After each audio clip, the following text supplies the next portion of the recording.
Welcome in, everybody. I hope you're ready for another deep dive. Today, we're tackling the import-export world, Yeah, specifically in agricultural machinery and equipment. a sector that's pretty crucial, with food demands and all that, Absolutely. It's more vital than most people realize. right? We've got a really cool career guide from RoleCatcher we're checking out, plus some other research. So, Yeah. listeners, if you've ever, thought about managing the global flow of tractors and combines and all that, this one's for you, It's a pretty fascinating field. for sure. Okay, let's break it down. What does an import-export manager actually do? I mean, beyond the obvious importing and exporting part. Okay, so picture a brand new state-of-the-art harvester. Okay, got it. It's ready to roll off the assembly line right here, but it's destined for a farm like halfway around the world. I'm picturing it. The import-export manager, they're the ones who make sure that harvester gets there seamlessly. They're that vital link between the company's amazing machinery and the global market. So it's like more than just logistics, right? You're talking about building bridges across continents. Exactly. You've got to have that global mindset. What kind of skills do you need for that? I bet it's a pretty unique combo. You're telling me, think like strategic thinking, but also on the ground problem solving. You need meticulous planning, coordinating teams. I'm talking sales, production. Everyone's got to be on the same page. And then there's managing all those external partners, suppliers, shipping companies. Oh, and of course, the whole world of international regulation. Yeah, the regulations. That's something that really jumped out at me in this role catcher guide, how much they emphasize compliance. Like, what does that actually look like day to day? That's where being a details person really comes in handy. Every single country, they've got their own set of rules for importing and exporting, tariffs, safety standards, the whole 9 yards. And with agricultural machinery, you've got phytosanitary measures. Sunny what now? It's basically preventing plant diseases from spreading. Oh, right. Yeah. Super important, but it can get complex. The import-export manager has to make sure everything follows those rules. We're talking documentation, physical inspections of the equipment, the works. Because if you don't, costly delays, legal issues, it can be a mess. So it's not just about knowing the rules. It's about, like, predicting where the problems might pop up. Precisely. You're anticipating those snags, Yeah. making sure those tractors keep moving. That takes some serious foresight.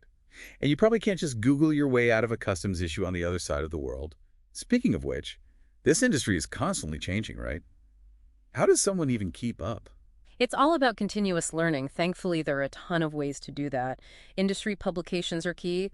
Attending trade shows like Agritechnica in Germany, that's a big one. And being active in those professional organizations like the International Association of Agricultural Economists, that kind of thing. Networking and knowledge all rolled into one. That's the name of the game. Makes sense.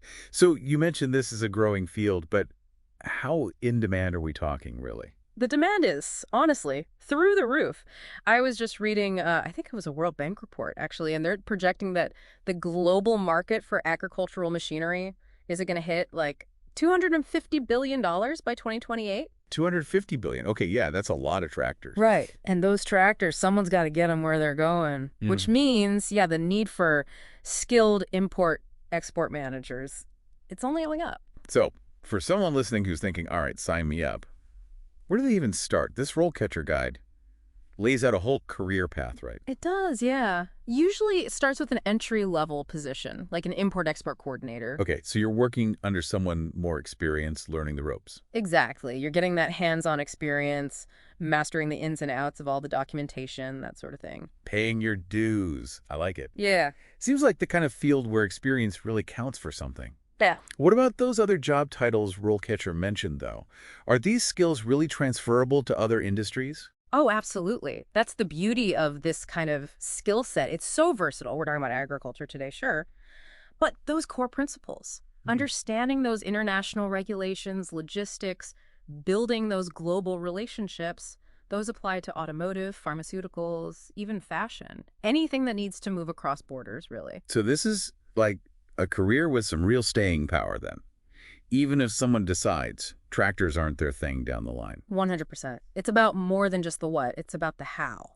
Mastering that process. Speaking of how, let's talk about RoleCatcher's platform for a second. We've talked about what this career is, why it matters, but now it's like, how do you actually land that dream job? Because let's face it, it's a competitive market out there. It really is. That's where RoleCatcher comes in and gives you that extra edge. So how does it work exactly? I see. How does it work exactly? Well, it basically streamlines everything, the whole job search process. Okay, I'm listening. Imagine this. You put in all your information, experience, skills, the roles you're interested in. Right. And then RoleCatcher, it analyzes your CV, like compares it to the job requirements, highlights your strengths. Oh, wow. So it's like having what do they call it? An applicant tracking system. Yeah, But like on your side. exactly. It's helping you get past those systems, making sure you're putting your best foot forward, and it gets better. Better than all that. Okay, you're on a roll. It connects you directly with those companies, with employers who are looking for your skill set. No more just crossing your fingers and hoping your resume makes it to the right person. Nope. RoleCatcher, it's like having a direct line to those hiring managers. It takes out all that guesswork. That is amazing. Especially in a field like this where you're saying it's so specialized. It can be a game changer for sure. And they even thought about those interviews. You know how nerve-wracking those can be. Oh, tell me about it. They've got this whole library of practice questions, all specific to import-export roles. And get this, AI-powered feedback on your answers. AI giving you interview tips. Okay, now that is wild. Right. You get to practice, refine your answers, all before you're sitting in that interview chair. It's like having a personal coach, but way less expensive. It really does sound like they thought of everything. RoleCatcher, everyone, check it out. This has been a great deep dive. I feel like I've learned so much from the nitty-gritty details of this career to like the bigger picture of global trade. Absolutely. It's a fascinating world. It really is. Any final words of wisdom for our listeners before we wrap things up? I guess I'd say this. The world of import-export, especially with agricultural machinery and equipment, it's full of potential. It's a dynamic field. It challenges you. You're constantly learning, and you're connecting the world. What's cooler than that? And even if you decide tractors aren't your thing, those skills, they'll take you anywhere. Precisely. Well said. This was fantastic. Thanks so much for joining me on this deep dive, and thanks to all of you for listening. Until next time.